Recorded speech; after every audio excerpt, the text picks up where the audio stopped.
Maddenin agregat halları.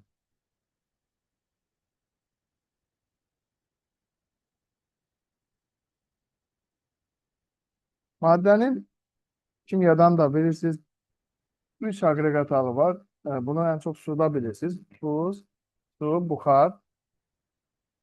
Ameliyata maddenin 4 agregat halı var. Birinci hal Belch haldadır. İkinci maye ve üçüncü gaz halında ve nihayet dördüncü maddenin xüsusi halı olan plazma halı. 5 madde molekulları bir-birinə nəzərən nizamlı düzülmüş. Bax, bunları qeyd edək. Bəlkə maddə molekulları nizamlı düzülmüş və bir-birinə yaxındır, nisbətən yaxındırlar. Tutaq ki, bax, bu bərk maddə molekullarıdır və bu cisimdə bərkdir. Maye və bərk maddə molekullarının irəliləmə hərəkətinin orta kinetik enerjisi çox-çox kiçikdir, qarşılıqlı təsirin potensial enerjisi. Söhbət burada molekullardan gedir. Mayələrin molekulları nizamsız düzülmüşdür. Nizamsız. Ama bu nizamsızlık gazlara nispeten biraz çok da nizamsız değil. Bərk cisimlere nispeten biraz nizamsızdır. Yani başka bir de e, maye molekulları birbirinden nispeten uzaktırlar. Bərk cisimlere göre uzak. Maye molekulları arasındaki karşılıklı təsirin potansiyel enerjisi təqribən e, orta kinetik enerjiye bərabərdir. Ve nihayet gazlarda gaz molekulları da nizamsız düzülmüştür. Nizamsız düzülür ve birbirlerine nazaran çok uzaklarda yerleşir. Bu da diğer ki gaz molekullarının düzülüşüdür. Ve gaz molekullarının ortalama kinetik enerjisi çok çok büyüktür potansiyel enerjidir.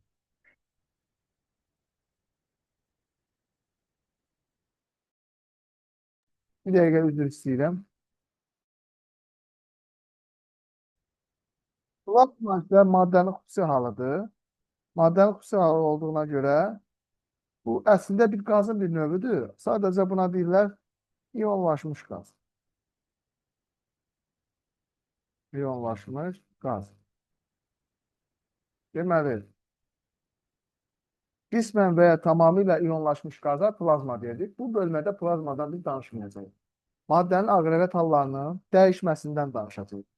Yenə də biz bunu kimyadan keçmişiz.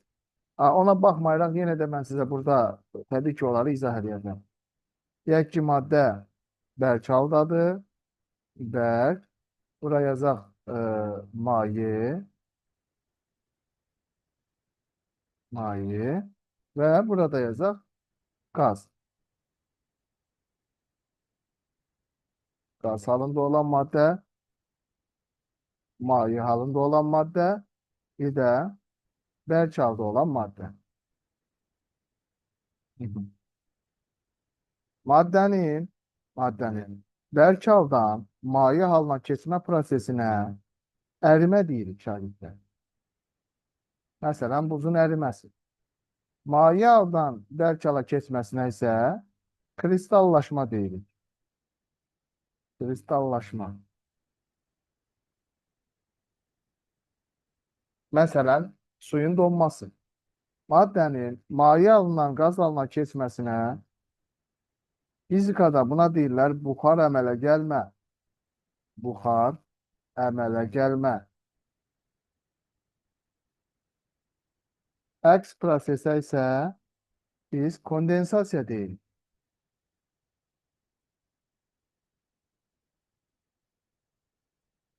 Qazın, yəni buxarın suya keçməsinə, maddənin bərk haldan qaz halına keçməsinə sublimasiya deyirik. Naftalin iyinin yayılması sublimasiyaya misaldır. Maddenin gaz haldan birbaşa bərk hala keçməsinə desublimasiya deyilir. Qışda pəncərələrdə qrov olur, qrov. O qrov elə bil ki, hava buxarı maye hala keçə bilmir. Birbaşa bərk hala keçir. O qədər hava soyuq olur ki, ona deyirlər desublimasiya. Biz bu günləri, ümumiyyətlə, bu bölmədə danışacağıq bu prosesdən. Yəni, buxar əmələ gəlmə prosesi. Maddənin maye haldan qaz halına, yəni buxar halına keçməsinə buxar əmələ gəlmə deyilir. Buxar əmələ gəlmə deyilir. Buxar əmələ gəlmə iki üsulla başlayır. Bir, buxarlanma. Buxarlanma. İki, qaynama.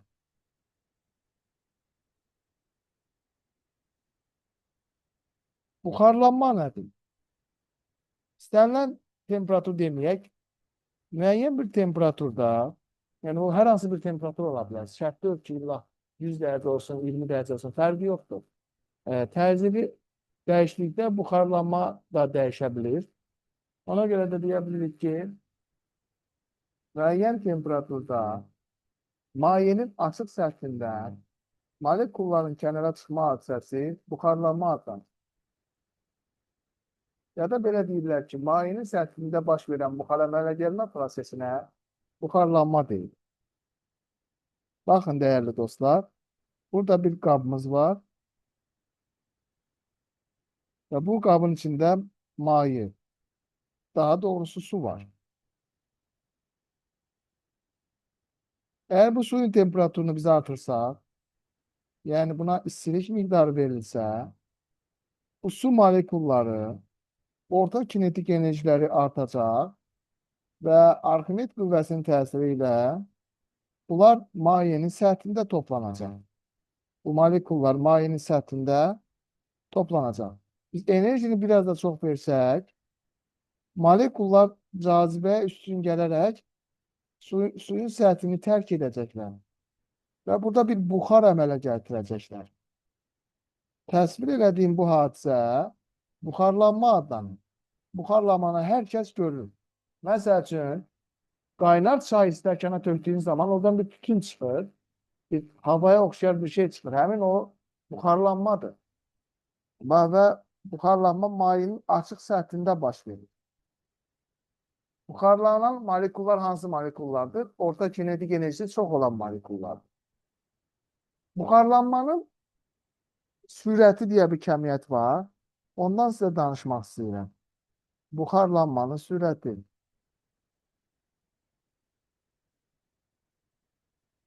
Buxarlanmanın sürəti nədir? Buxarlanmanın sürəti, dəyərli dostlar,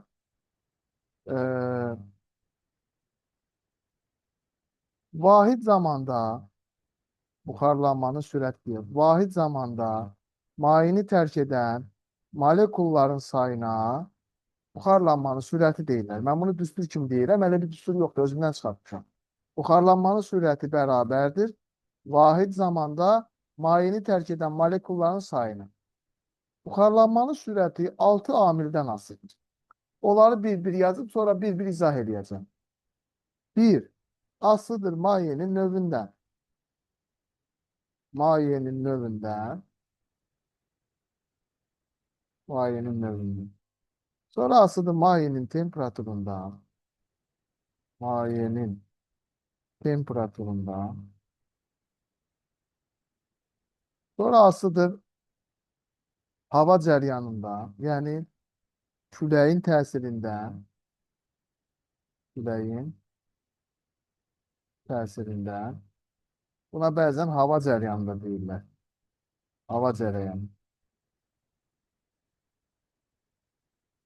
Sonra asılıdır mayenin səthinin sahəsindən. Mayenin açıq səthinin sahəsindən. Bunları göylə yazacağım. Sonra ən axırda ikisini qırmızı ilə yazacağım. Axırda səbəbini deyəcəm. Xarici təzyiqdən, xarici təzyiqdən və bir də e, nisbi rütubətdən, nisbi rütubətdən. Bunlardan asılı.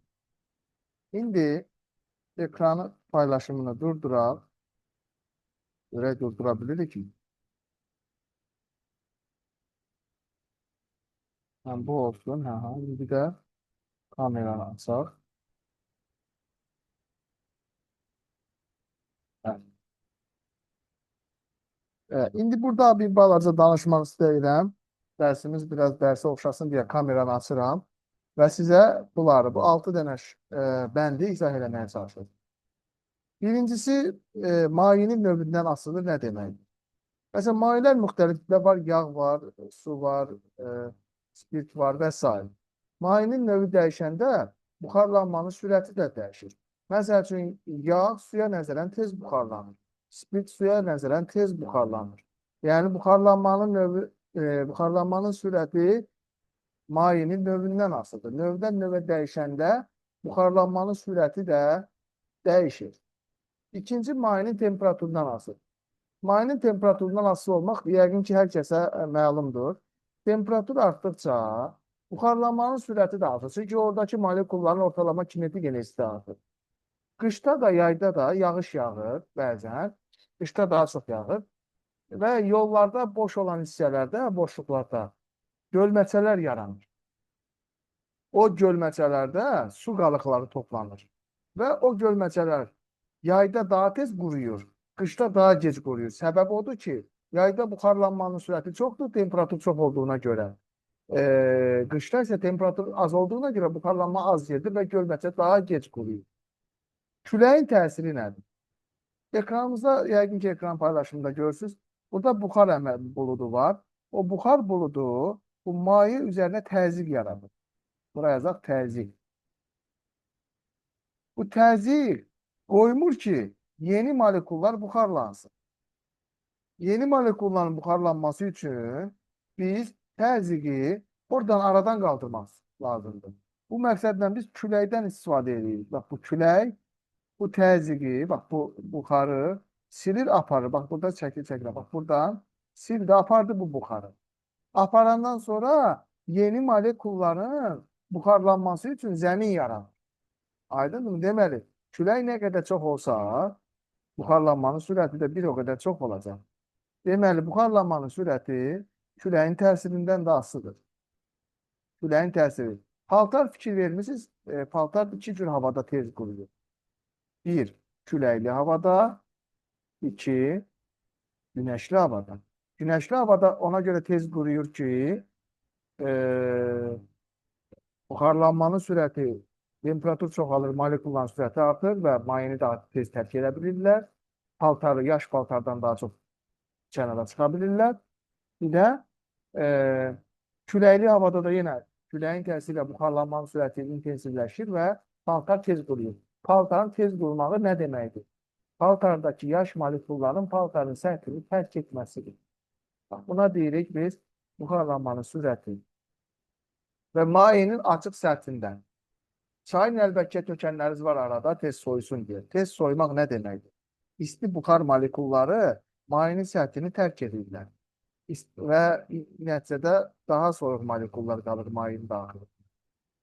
Çayın əlbəttə tökəndə buxarlanma sürəti daha çox olur. Niyə? Çünki armudu stəkan çəkməyə çalışacağım burada. Bax ki, bir çayı armudu stəkanda içirsin. Bir də çayın əlbəttə tutur. Əlbəttənin en kəsi sahəsi daha geniş olduğuna görə mayeni tərk edən molekullar daha rahat olur. Daha rahat tərk edə bilir. Aydındır bu şəkildə də görürsünüz. Yəni, en kəsi sahəsi artdığı zaman buxarlanmanın sürəti də artır. Bu 4 dənə göy rəngdə qeyd eləmişəm bunu fikir versizsə. Bu 4 göy rəngdən düz asılıdır. Yəni, artanda artır, azalanda azalır. Yerdə qalan 2 kəmiyyətdən isə buxarlanmanın sürəti tərs asılıdır. Yəni, nə deməkdir? Xarici təzyiqdən asılıdır. Xarici təzyiq nə qədər çox olarsa, yəni mayenin üzərindəki xarici təzyiq, yəni atmosfer təzyiqi nə qədər çox olarsa, parlanma sürəti daha azalır. Niyə? Bax, burada qeyd etmişəm əslində. Baxın, bu şəklə fikir verin. Bu şəkildə buxar burada təzyiq yaradır. Bu təzyiq buxarı sıxır mayenin daxilinə doğru. Təzə molekulların buxarlanmasını qoymur. Ona görə o təzyiq azalmalıdır ki, buxarlanmanın sürəti çox azdır. Deməli, buxarlanmanın sürəti mayenin təzyiqindən tərs asılıdır. Daha doğrusu xarici təzyiqdən tərs asılıdır. Təzyiq artıqca buxarlanmanın sürəti aşağı düşür. Və nisbi rütubətdən. Düzdür, biz doymuş buxarı hələ keçməmişik, amma məcburam bu cümləni işlədim. Tərkibində su buxarı çox olan hava rütubətli hava olur. Rütubətli havada da nisbi rütubət çox olur. Bəzən hava proqnozlarında eşitmişsiniz ki, deyir, nisbi rütubət 80% ya 76% belə bir şey olacaq. Nisbi rütubətin çox olması havanın tərkibindəki buxarın çox olmağı demək. Yəni hava doymuş hala daha çox yaxındır. Yəni bir insan doyanda daha yemək istəmir. Yəni bu hava da belədir. Hava artıq buxarla doyduğu üçün təzə buxar istəmir, ürəyi buxar istəmir. Ona görə də nisbi sürət çox olan yerlərdə buxarlanmanın sürəti az olur. Məsələn, mən müşahidə eləmişdim Lənkəranda işləyəndə ayaqlarımızı yuyuruq. Məsələn, burada öz rayonumuzda, saatda ayağı yuyan kimi ayaq 30 saniyəyə 1 dəqiqə quruyur. Lənkəranda bu biraz alırdı, müddət alır. 1 dəqiqə, 1 dəqiqə yarım, bəzən 2 dəqiqə, bəzən görsə ayağın yerində yaşdır. Ya da ki, adi peçeniyə olsun, yəni şirniyyat olsun. Səhərə kimi qalanda, görürsünüz ki, yaş kimi olur. Yəni tərkibinə su keçir. Ona görə də nisbi rütubəti çox olan yerlərdə buxarlanmanın sürəti də az olacaq. Yəni ona görə axıntı ikincini qırmızı ilə göstərdim. Buxarlanmanın sürəti haqqında bu qədər. Bunlar nəzəri bilgilər idi. Bunlar testdə də düşə bilər. Ən çox da hara düşür? Seçim suallarına, 56-cı suala. 1-3, 1-5, 2-3 bu kimi suallar düşür. Ora düşür. Hə. Burayla bu qədər. İndi biz keçirik xüsusi buxarlanma istiliyindən sizə danışacağım. Hazırıq bura xüsusi buxarlanma istiliyi.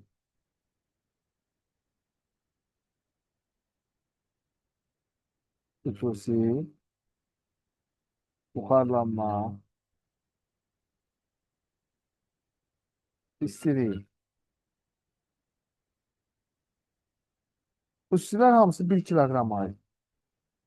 Ədədi qiymətcə 1 kiloqram mayeni tamamilə buxara çevirmək üçün lazım olan istilik miqdarına bərabər olan kəmiyyət xüsusi buxarlanma istiliyi adlanır. Xüsusi buxarlanma istiliyi el hərfi ilə şərh olunur. El bərabərdir. Düstur belədir. Q bölünsün E. Xüsusi buxarlanma istiliyinin vahidi joule bölünsün kiloqramdır. Xüsusi buxarlanma istiliyi mayenin növündən asılıdır. Mayenin növündən asılıdır. O deməkdir ki, düsturda olanlardan asılı deyil. Onsuz da biz demişdik ki, xüsusilər kütlədən asılı deyil. Deməli, eldən və Q-dən asılı deyil. Bax, belə. Maddənin növündən asılıdır. Bax, belə. İndi buradan Q-nü tapanda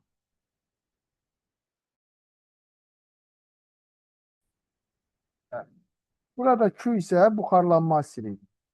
El xüsusidir, Q isə buxarlanma istiliyidir. Buxarlanma istiliyi. Buxarlanma istiliyi. Buradan Q-nü tapanda alacağıq biz el vurulsun E. Və salam. Buradan görürük ki, buxarlanma istiliyi maddənin kütləsindən düz asıdır. Yəni Q ilə burada düz asıdır və bu bucağın tangensi alfa burada bizə təbii ki, nəyi verir? Elidir.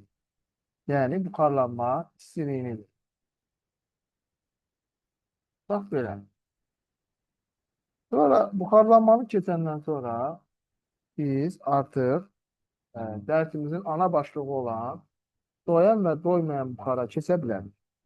Birinci başlayırıq doymuş buxardan. Doymuş buxar. Təzə kitablarda bunları doyan buxar da gedir. Amma bunu biz doymuş desək daha məntiqli olar. Doymuş buxar.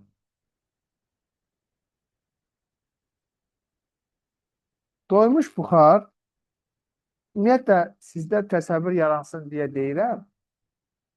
Sırf ona görə deyirəm. Doymuş buxarı belə təsəvvür edin və bu cümləm sizin heç vaxt yadınızdan çıxmasın. Doymuş buxar, biraz su var, biraz buxar var. Məsələn, çaynik qaynayır, qəfədən də çaynik qaynayır ha.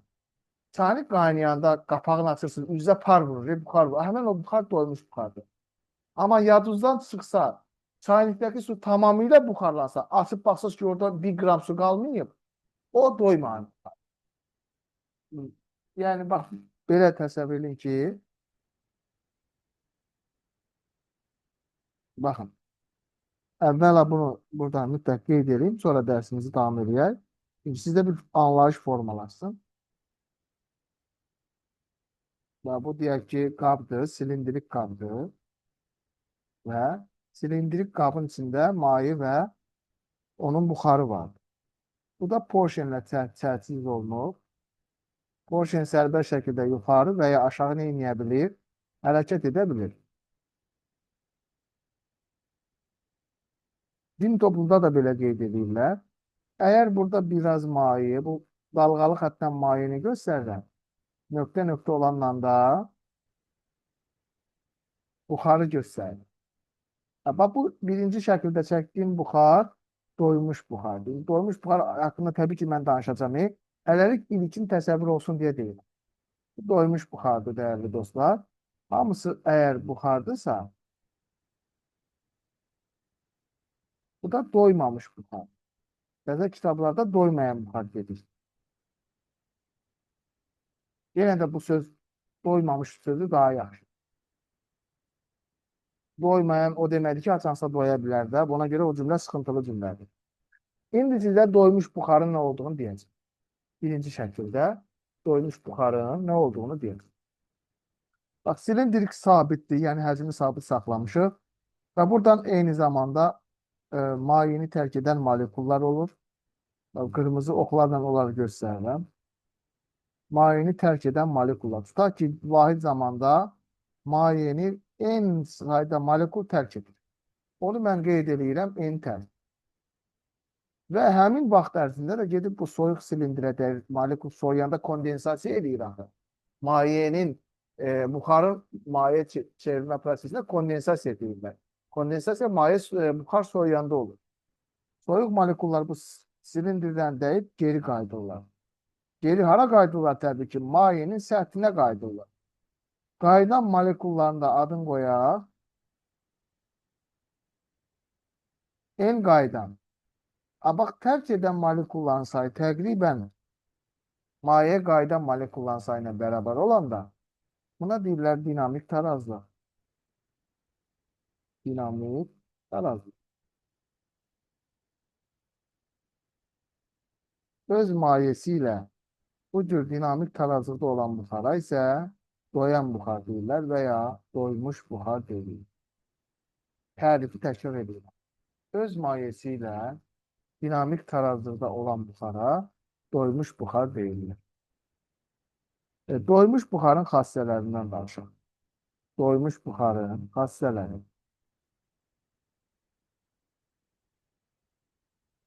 Doymuş buxarın xassələri. Doymuş buxar ideal qaz qanunlarına tabi deyil. İdeal qaz qanunlarına tabi deyil.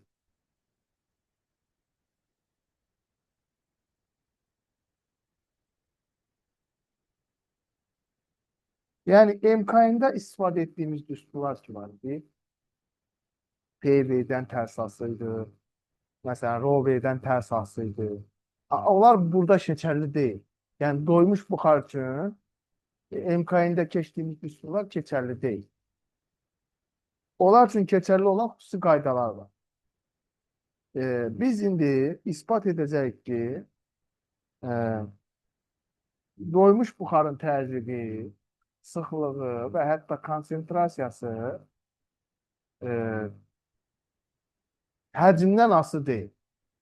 Burada bir xassisə bir yazaq ya da qeyd bir yazaq. Qeyd bir. Yazıram bura, baxın. E, İnşallah bir unutmaram. Bunu qeyd edib atarım buradan. Yazıram bura. Sabit temperaturda doymuş buxarın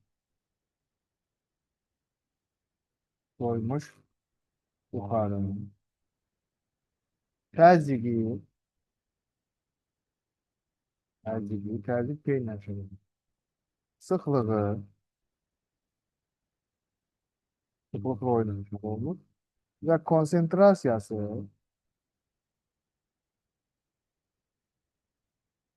o da n ilə işarə olunur. Həcmindən qoy bunu qara ilə yazım. Asılı deyil. Asılı deyil. Və bunların qrafikini çəkək təbii ki.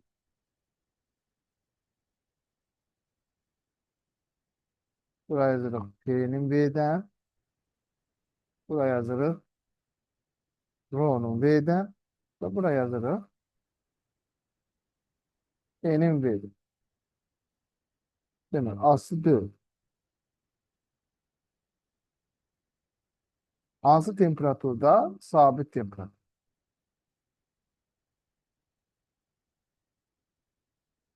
Doymuş buxar. Və burada doymuş yazıb ki, göz yaddaşına yadda saxlayasın. Doymuş. Yenə yazıram, baxın. Doymuş buxar. Doymuş buxar. Aha. Amma biz imkanında keçsəydik, deyəcəkdik ki, PV-dən tərs asılıdır, ROV-dən tərs asılıdır, MV-dən tərs asılıdır. Ona görə deyir ki, MK'nin qanunlarına, yəni ideal qaz qanunlarına tabe deyil. İndi niyə asılı deyil, onu izah edəcəm. Məsəl üçün, nəyə görə asılı deyil? Ona görə burada belə bir şey yazıram ki, nəyə görə? Nəyə görə sual işarəsi? Onu ispat edəcəm. Nəyə görə asılı deyil? Bunun üçün müxtəlif silindrik qablar çəkməliyəm. 3-4 dənə silindrik qab çəkməliyəm və hər qabda da ayrı hadisələr olacaq. Deməli, yenə porsiyon var. Porsiyon tutaq ki, porsiyonun altında mayi var və biraz da olsun buxar var. Hal-hazırda porsiyon A vəziyyətindədir və A vəziyyətində porsiyonun daxilində biraz mayi var, biraz buxar var. Deyək ki, mayi doymuş haldadır. Sonra porsiyon yavaş-yavaş yuxarı hərəkət etdirilir. Porsiyon yavaş-yavaş yuxarı hərəkət etdirilir. Onu da çəkin. Onu da çəkin. Porsiyon A vəziyyətindən gəlib B vəziyyətinə. A vəziyyətindən B vəziyyətinə gəldiyinə görə demək burada porsiyon yuxarı qalxdığına görə şagirdlər əvvəl porsiyon maye daha yaxın idi deyə daha çox təzyiq yaradırdı və elə bil ki təzə molekulların çıxmasına şərait qoymurdu ki, təzə molekul çıxsın. Biz porsiyonu yuxarı hərəkət etdirməklə həcmi artırmış oluruq. Gördüyünüz kimi, buradakı həcm, burada görürsünüz bu həcm, təbii ki, bu həcmdən kiçikdir. Yəni, A vəziyyətindən B vəziyyətinə keçdikcə, belə deyək də, buxarın həcmi artır. Həmçinin fikir verin, buxar molekullarının sayı da artır. Yəni, buxar molekullarının sayı da artır. Onda mən konsentrasiyanın üstünlüğünü yazsam, M bölünsün V. Və görürəm ki, kəsinin surəti də artıbdır, məxrəci də artıbdır. Və bu artım təqribi bir-birinə bərabər olduğuna görə, məsələn, kəsin surəti və məxrəci eyni qədər, eyni dəfə artsa və ya azalsa, kəsin qiyməti neynəməz? Dəyişməz. Deməli, buxar molekullarının konsentrasiyası neynəməyəcək? Dəyişməyəcək. Aha, biz ispat etdik ki, doğrudan da sabit temperaturda porsiyonu yuxarı hərəkət etdirəndə bu eyni şey Aşağı hərəkət etməyə də aiddir ya. Yəni yuxarı və aşağı hərəkət etmir, fərqi yoxdur. Həm V artıb, həm də N artdığına görə buxar molekullarının konsentrasiyası dəyişməyəcək. Buxar molekulunun konsentrasiyası dəyişməyəcək. Bizim sıxlığın konsentrasiya ilə bağlı belə bir düsturu var idi. Rho bərabərdir M0 vur N. Əgər N burada dəyişmirsə, M0 onsa sabitdir. Onda rho da neynəməz?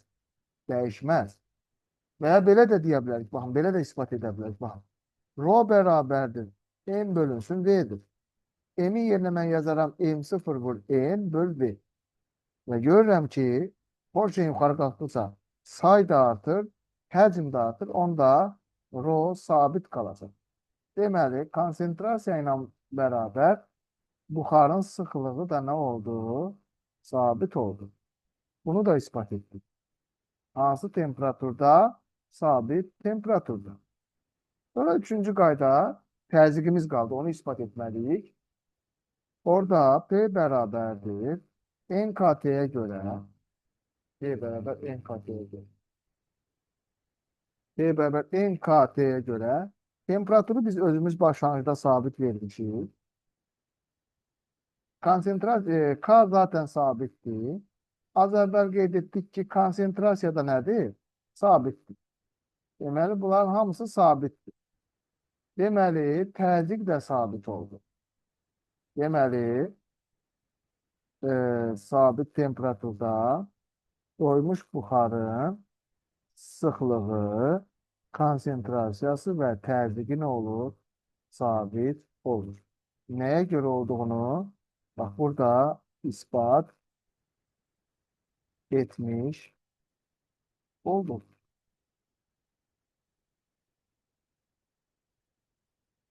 Bu qeyd 1. Bax, bu qeydləri öyrənsəz, testlərin hamısını, qrafik sualların hamısını yaza bilərsiniz. Qeyd 2-də nə deyir, dəyərli dostlar? Qeyd 2-ni deyir. Bu, doymuş buxara aiddir.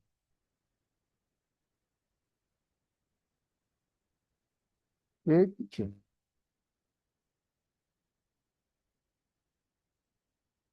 Qeyd 2. Bu, bayaq sabit temperaturdaydı. İndi sabit həcmdə olacaq. Yazıram ki, sabit həcmdə doymuş buxarın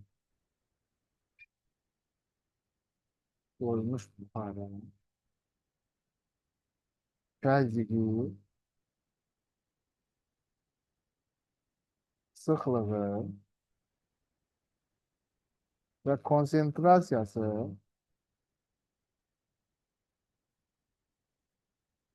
temperaturdan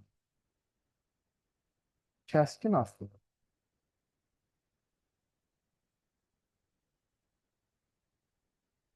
Və bu dediklərimizi qrafiklərini çəkin. Vaxt getməsin deyə bir qrafik üzərində qeyd edirəm. Həm böyük deyildən qeyd edəcəm, həm də kiçik deyildən. Deməli, P, rho, konsentrasiya və bura bugün əlavə M-i də əlavə edəcəm. Yəni, buxarın kütləsi də. Baxın, bu formada kəskin asılıdır. Nə zaman olur bu? Sabit həcmdə.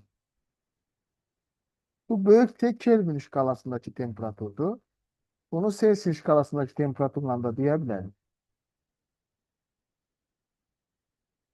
Yenə də qeyd edirik. P, rho, M və bura bir dənə M də əlavə edirik. Balaca T. Yəni, bunu da qeyd edirik ki, dərəcə Celsius. Dərəcə Celsius ilə olanda bu müəyyən qiymətdən başlayır. Bax, bu şəkildə. Müəyyən qiymətdən başlayacaq. Yenə də sabit həcmli. Bax, bunlar doymuş buxara aiddir. İndi doymayan buxardan danışacağıq biz. Doymayan buxar, bayaq dedik, hamısı buxardır və doymayan buxar ideal qaz qanunlarına tabidir. Yəni, tamamilə ideal qaz qanunlarına tabidir. Yazaq bura, doymayan buxar.